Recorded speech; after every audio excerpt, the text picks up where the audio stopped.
नमस्कार। नमस्कार sir. Sir क्या नाम है आपका? जी मेरा नाम अजर दास है जी। अजर दास जी, आप कहाँ से हैं? मैं छत्तीसगढ़ का निवासी हूँ जी, जिला बालोद, ग्राम बिटाल का रहने वाला हूँ।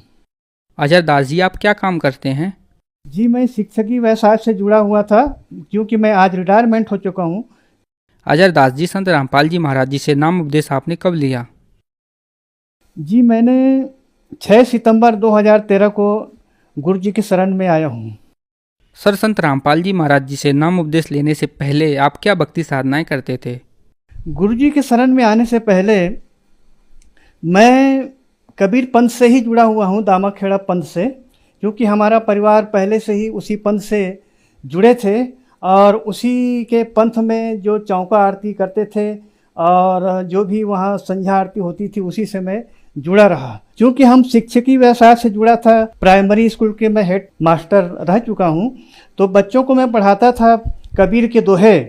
तो उसमें एक बहुत अच्छा एक साखी था कि दुख में सुमरन सब करे, सुख में करे न कोई, जो सुख में सुमरन करे तादुक काहे को होए। तो मेरे मन में बार बार ये प्रश्न आता था कि सुमरन शब्द है और सुमरन माने याद करना, तो मैं किस बात को याद करें, अब जिसे सुमरन करने से ही सुख मिलेगी, और वो सुमरन किस बात की है, क्या मंत्र है वो, ये मेरे मन में बार बार एक जिज्ञासा पैदा होता था सर जी। तो मैं कई साधु संतों से मैं पूछता था, मगर कहीं से उत्तर मिलता ही नहीं था। तो धीरे धीरे मेरे मन में उस पंथ के बारे में एक निराशा भाव आ गया, और उसी दरमियान एक गायत्री परिवार का उद्भव हुआ। उस गायत्री परिवार में उसमें सुमरने की एक पद्धति थी। ओम भूर्भुवः स्वः तत्सवितुर्वरेण्यं भर्गो देवस्य धीमहि धियो यो न प्रचोदयात्। इनको सुमरन करने के लिए जो गुरुदेव थे वो बोला करते थे। तो हम लोग उससे जुड़ गए, नैष्ठिक साधक बन गए, केवल सुमरन शब्द से ही। सुमरन, ये शब्द सुमरन करना, इससे हमें सुख मिलेगा। इसी कारण से मैं उस गायत्री परिवार से जुड़ गया, और वहाँ एक से एक संगीत, एक से एक प्रेरणा गीत, एक से एक भक्ति गीत उसमें चलाते थे वो लोग। तो उससे मुझे भी थोड़ा अच्छा लगता था। ऐसे ही वहाँ यज्ञ पद्धति भी होती थी, यज्ञ से हम लोग कराते थे, अन्य गाँवों में जा जाकर प्रेरित भी करते थे। या एक ऐसी घटना मेरे जीवन में आया सर जी कि एक नया घर मैंने बनवाया। नया घर के उद्घाटन में बहुत चाव से, बहुत मने लगन से मैंने गायत्री मंदिर के जो परिवाजक होते हैं, जो यज्ञ संपन्न करते हैं, उनको मैं बड़े आदर्श पूर्वक बुलाया और कहा कि परिवाजक जी, हमारे यहाँ नया घर है, उसमें आप यज्ञ बढ़िया विधि पूर्वक कर दीजिए, जिससे कि हमको सुख शांति मिलेगी और हमें घर अच्छा लगेगा, किसी प्रकार की कोई हानि यहाँ ना हो, किसी जीव जंतु से किसी प्रकार की हानि ना हो। ऐसा करके बहुत चाव से हमने यज्ञ संपन्न करवाया सर जी। मगर यज्ञ संपन्न हुआ, भंडारा हुआ बढ़िया, सब लोग अपना खुशी खुशी से। मैंने कहा अपने बड़े लड़के से, नई मोटरसाइकिल थी, उस मोटरसाइकिल में परिवाजक को छोड़ने के लिए कहा, क्योंकि परिवार जो गायत्री मंदिर था वहाँ से 5 किलोमीटर दूर था, उनको छोड़ना था। तो वो जैसे ही मोटरसाइकिल से छोड़ने गए, लगभग 3 किलोमीटर गए होंगे, रास्ते में कुत्ता आ गया और कुत्ता को बचाने के चक्कर में दोनों गिर गए। परिवाजक को भी चोट आई, मेरे बच्चे को भी चोट आई, मोटरसाइकिल में भी बहुत सारा नुकसान हो गया।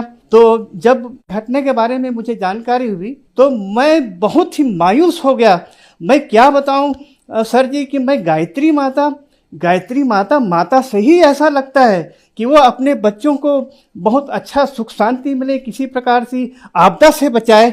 मगर माता की हम भक्ति किए, यज्ञ किए, इसके बावजूद भी ये घटना घटित हो गई। ये तो मेरे मन में बहुत बड़ी एक परिवर्तन जैसा लगा। एक घटना से मैं बहुत ही विचलित हो गया मैं, और सोचने लगा कि वास्तव में गायत्री माता है कि नहीं, ये अपने बच्चों को भी मतलब परेशान करके रखती है, तो क्या मतलब ऐसे भक्ति करने से। और वहीं से मेरा मन उचाट हो गया इस लाइन से। और एक दिन अचानक टीवी के चैनल बदलते बदलते, क्योंकि मैं आध्यात्मिक लाइन से जुड़ा ही हुआ था, तो चैनल बदलते बदलते एक दिन गुरु जी का सत्संग चल रहा था। संत रामपाल जी महाराज जी का, क्योंकि मैं जानता नहीं था संत रामपाल जी महाराज को। 2013 के आसपास छत्तीसगढ़ में बहुत कम इनका प्रचार प्रसार था। तो उसमें एक कबीर सागर के बारे में उल्लेख था। चूँकि मैं कबीर पंथ से जुड़ा हुआ था दामाखेड़ा से, कबीर सागर के उसके चौपाई से, उनके साखी से, उनके शब्द से चूँकि मैं परिचित था, कबीर साहब से ही मैंने मान लो वो शब्द लिखा है तो एक मन में एक अलग भाव आ जाता है। तो वो कबीर सागर के बारे में एक उंगली से गुरुजी दिखा रहे थे, तर्जनी उंगली से वो शब्द का वो रेखांकित कर रहे थे, उनको शो कर रहे थे, और उसके इस उंगली में बहुत चमक थी, एक अलग टाइप का चमक। तो वो मुझे एक मन को सोचने लगा कि ऐसा कौन सा चैनल है ये जिसमें इस प्रकार की कबीर साहब के बारे में बता रहे हैं। सभी चैनल वाले तो ब्रह्मा विष्णु महेश और ये दुर्गा के बारे में बताते हैं और भगवत गीता के बारे में बताते हैं, मगर बहुत कम ऐसी चैनल तो हुआ ही नहीं है जो कबीर साहब के बारे में बताएं। फिर लगातार मैंने 1 महीने तक के उनके सत्संग का लाभ उठाया और मुझे अच्छा लगा। वास्तव में ये ज्ञान बहुत ही ऐसा ज्ञान तो एक अनोखा ज्ञान है, आज तक ये ज्ञान मिला ही नहीं है। अब ब्रह्मा विष्णु महेश तक ही हम लोग सीमित थे और गुरुजी तो बहुत ऐसा ज्ञान बता रहे हैं कि आज तक ये ज्ञान हम लोग अछूते रहे। और मैंने सोचा कि अब बिल्कुल जाए संत रामपाल जी महाराज के आश्रम। तो एक मेरे दोस्त थे, उनके साथ मैंने संपर्क किया और उसके बाद रामपाल जी महाराज जी के बारे में बताए कि ऐसा ऐसा एक संत है हरियाणा में, उनसे चला जाए, बहुत अच्छा ज्ञान है उनका। मैंने उनके सत्संग टीवी के चैनल के माध्यम से श्रवण किया है, तो वो भी तैयार हो गए और हमने संत रामपाल जी के आश्रम में नाम दाम लिए। सर, संत रामपाल जी महाराज जी से नाम उपदेश लेने के बाद आपको क्या क्या लाभ मिले? संत रामपाल जी महाराज जी के शरण में आने के बाद हमें बहुत सारे लाभ मिले सर जी। पहले तो हमें ये ज्ञान का जो हम जानते नहीं थे, हम यहीं तक स्वर्ग और नरक तक ही हम लोग जानकारी थी, और इस ज्ञान को मिलने के बाद हमें और मरने के बाद भी और कुछ है इसका हमें एहसास हुआ। और ये भी पता चला कि मनुष्य जन्म ही दुर्लभ है, मनुष्य जन्म में ही हमें मोक्ष प्राप्ति हो सकती है और किसी योनि में मोक्ष प्राप्ति संभव नहीं है। इसीलिए मनुष्य मानव जन्म दुर्लभ है, मिले न बारंबार, तरवर से पत्ता टूट गया बहुरन लागे डार। ये जो अमूल्य मनुष्य जन्म की जो कीमत है वो गुरुजी के शरण में आने से ही पता चला। और सर जी, मेरी पत्नी, नाम तो वो लिया नहीं था, मैंने नाम लिया था, और उनकी अचानक दर्द हो गई। दर्द होने से हमने डॉक्टरों के पास दिखाया। डॉक्टरों ने चेक करके कहा कि भाई इसमें गांठ है और इस गांठ को इनका बायोप्सी करना पड़ेगा। और वहाँ बहुत बड़े एक भिलाई में बहुत बड़ा पैथोलॉजी है, सुधीर पैथोलॉजी, वहाँ जाके ले जाना पड़ेगा। तो वहाँ से निकाल के दिए। वहाँ जाने के बाद वो लोग भेजे बॉम्बे और वहाँ से फिर उनका चेक करके आए तो पता चला कि ऐसा कुछ नहीं है।